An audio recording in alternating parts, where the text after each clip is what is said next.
Eh bien, une fois qu'on a réalisé presque l'entièreté des opérations de tournage, donc on devrait avoir un résultat qui va ressembler à celui-ci sur le premier montage, bien sûr. Il risque d'avoir plusieurs autres opérations de tournage lors du changement d'orientation du brut. Voici un peu la représentation en ce moment de la pièce. Donc, considérez que le faux filet ici ne devrait pas être là, mais globalement, on devrait avoir une représentation d'un filet qui ressemble à celui-ci après l'opération de thread. Donc, on va commencer à s'intéresser aux opérations de fraisage grâce au module de tournage. Donc, on devrait voir là, dans les opérations de tournage, donc des C-axis, des opérations qui vont permettre l'utilisation comme d'un outil tournant, donc un forêt, fraise en bout, un tarot ou plusieurs autres outils de forme qui peuvent être faits là, sur mesure pour faire des opérations de taillage qui imposent la forme. Mais on va vraiment avoir comme deux considérations. Donc, soit qu'on utilise un outil qui va machiner là, dans la face de la pièce, donc où ce que le vecteur outil là, va passer par l'axe de rotation. Donc, on va parler ici d'un axe parallèle de l'outil de coupe à l'axe de rotation. Puis par la suite, on va parler de cross ou de C-axis, où on devrait avoir un axe qui devrait être perpendiculaire à l'axe de rotation de la pièce. Donc, soit qu'on va utiliser pour faire une poche qui va suivre en fait la normale projetée d'un rayon. Donc, où on doit comme lui dire c'est sur quel rayon que mon outil va tourner. OK? Donc, un genre de projection d'une forme, là, mais qui va suivre un fond qui est cylindrique. Ou qu'on va utiliser en fait un élément cross-contour. Donc, on va être en mesure d'utiliser un vecteur qui n'est pas nécessairement qui va passer lui par l'axe de rotation, mais qui va être perpendiculaire à l'axe de rotation. Donc, on pourrait avoir un décalage des opérations, mais que l'outil va être dans la direction du C pour l'orientation et X pour le diamètre. Après ça, bon, on a les mêmes opérations, mais pour faire des pointages perçages, mais pour la face, donc un face drill. Je peux avoir un C-axis drill, donc où le trou est perpendiculaire à l'axe de rotation. Puis, ben, j'ai un cross drill, donc en fait, qui est perpendiculaire à l'axe, mais qui peut être désaxé aussi de l'axe. Donc, ça fait en sorte que je ne suis pas obligé là, de passer par l'axe de rotation là, de la pièce. Ce que les C-axis nous forcent, où l'axe est toujours là, projeté là, par l'axe de rotation, que le cross, ben, comme on peut avoir un élément là, qui est perpendiculaire, mais décalé du point de passage du centre de la pièce.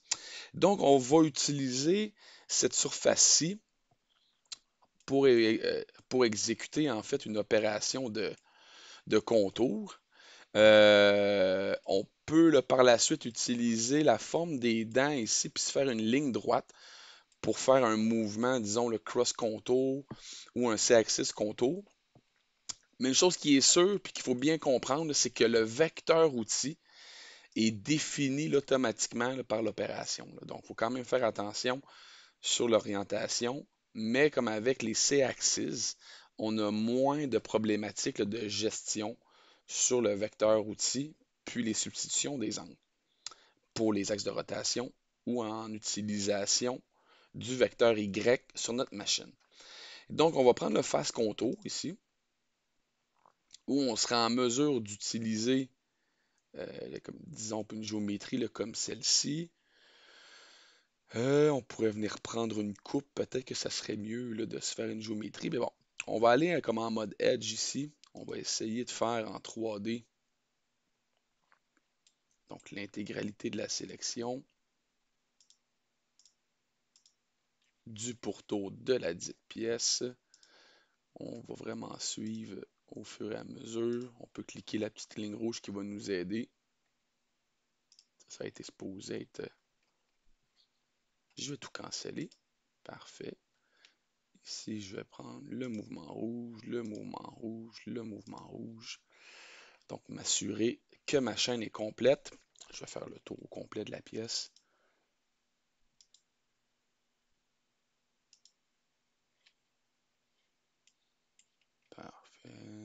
trop prendre son temps.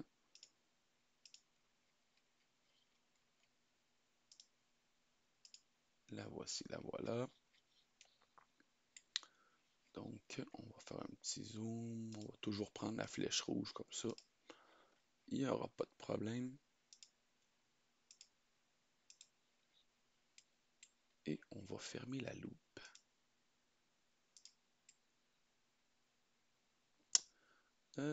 Peut-être que l'autre côté bleu aurait été plus approprié. On va regarder donc comment il me verbalise ça. Oh, comme on regarde énormément de single edge, c'est mauvais. Rechain all. Donc, on va essayer de prendre la représentation la plus fidèle de la pièce, celle-ci. Donc, s'assurer de ramasser le haut. J'ai pas le choix des fois de prendre la bleue.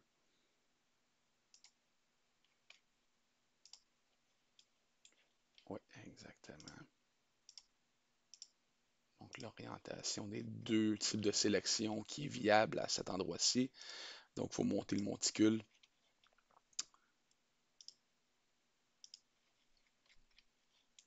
Je vais m'arranger pour avoir une seule chaîne, celle qui va dicter de quel côté. Puis si ça ne fonctionne pas là, avec la sélection en 3D, là, je vous invite là, fortement à extraire de la géométrie en filaire pour avoir encore un meilleur contrôle sur votre déplacement outil.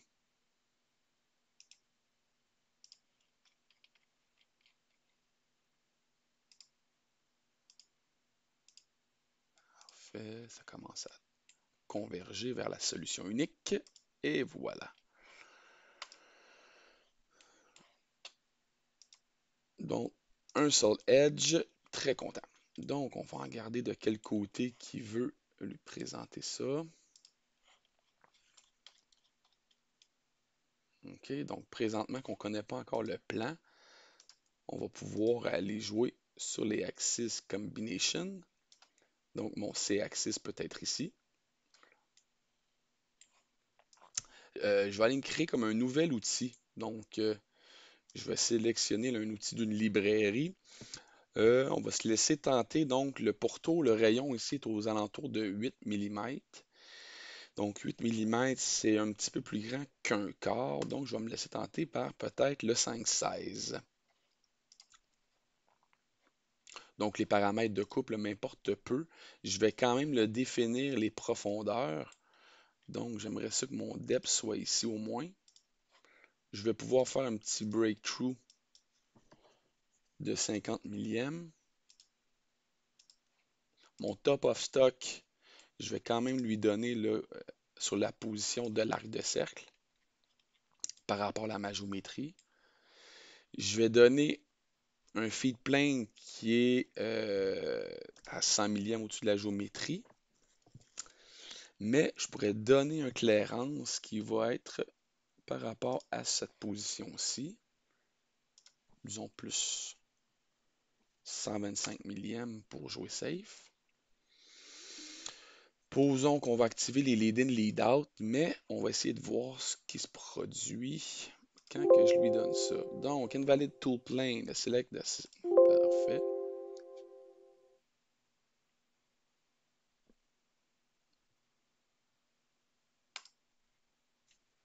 Bon, fait qu'il m'a généré comme un trajet, mais pas du bon côté. Vous remarquerez que je vais devoir lui changer la direction. Donc, je vais dire un change side. Je vais regarder qu'est-ce qu'il me dit. Ça commence à prendre forme. Donc, automatiquement, ma fonction, qui voulait se baser là, sur un plan qui était le top, a pris en fin de compte un late upper left top pour définir le vecteur outil. Donc, automatiquement, il l'a créé. Sur là, il me dit donc invalide tout le plane. Only views that exactly le match.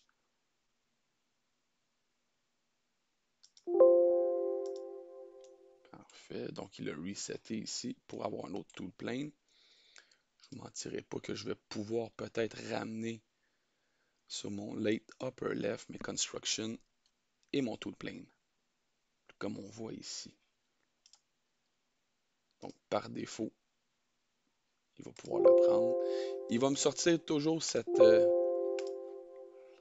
fonction-là.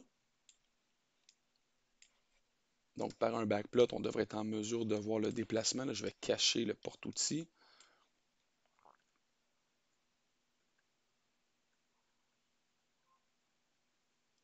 Okay. Donc, en simulation, on devrait être en mesure de voir le trajet. Posons ici que je pourrais faire une simulation.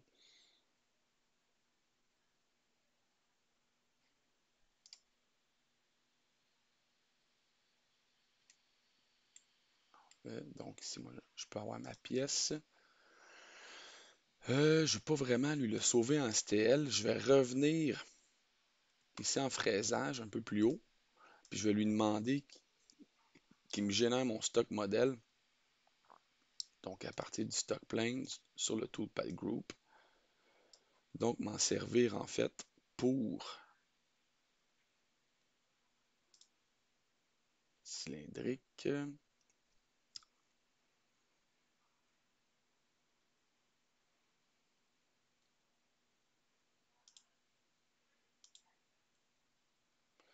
Ah, il faut que je donne stock setup. Parfait. Fait 4 et 5, stock setup. Très bien. Donc, mon but, c'est de visualiser les opérations. S'il te plaît, donne-moi la source opération. Merci. Ça va changer. Qu'un gros cylindre. Donc, une fois que le brut est apparu, je vous invite à aller faire la modification dans le simulateur pour lui donner le stock modèle qu'on vient tout juste de créer. Ce qui va nous permettre de faire la simulation qui est la suivante. Donc, en C-Axis, c'est très rapide à compiler. Donc, je vous invite peut-être à utiliser le mode step by step avec la touche S pour faire un certain contrôle sur le trajet. Vous remarquerez que les déplacements sont de loin comme très simplifiés sur le pourtour de la pièce. Et voilà la représentation sur le face contour. Et donc, en étant encore moi dans ce type d'opération-là, ben, je vais pouvoir me faire un face contour peut-être sur l'intégralité de ma pièce à l'intérieur. Donc, prendre un autre face contour ici. Je pourrais y aller en contour. Est-ce qu'il va me donner un loop? Non, pas vraiment. On va essayer de faire suivre cette géométrie-là. Donc, un peu comme la première opération, on n'aura pas le choix de faire suivre notre outil sur différents types de côtés. Et voilà. On suivre l'empreinte la plus élevée des surfaces. Bingo. Donc, le genre de géométrie à extraire avant de commencer nos trajectoires d'outils. Ça fait partie de la préparation. Et voilà. Super. Donc, je vais revenir ici pour m'assurer que je suis du bon côté. Change side. Et voilà pour la petite ligne verte. Donc, m'assurer que mon outil est à l'intérieur. Avec le même outil, on va dire un 5-16. Je vais me laisser tenter par une nouvelle profondeur. Donc, prendre peut-être 50 millièmes un petit peu plus bas que la forme de ma pièce ici.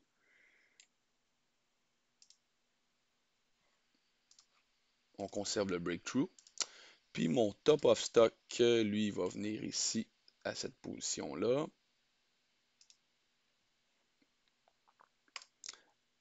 Et on va essayer de visualiser ici le trajet.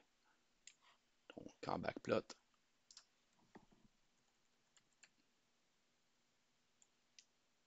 on vient faire la forme de la pièce. Sur mon opération de C-axis ici, j'ai pris en fait la géométrie qui est relative à la pièce au deuxième montage. Donc, je vais revenir ici, en fait, redéfinir mes courbes à utiliser pour ma projection, là. Donc, je vais revenir moi, dans Wireframe. Donc, je vais m'assurer là, de garder actif en fait la géométrie pour mon premier montage. Donc, ici, on devrait voir que mon level 10 pour le profil est actif. Donc, présentement, moi, je vais réactiver le face fraisage ici actif. Donc, la face aurait pu me servir, mais globalement, je vais utiliser là, dans le wireframe Curve le Splice by Plane. Donc, pour mon plan ici, je vais prendre un plan qui va passer par 3 points. Je pourrais prendre aussi, moi, de la géométrie. Donc, je vais faire la sélection des surfaces qui représentent l'enveloppe totale de la géométrie que je veux utiliser. Côté plan, je peux bouger avec.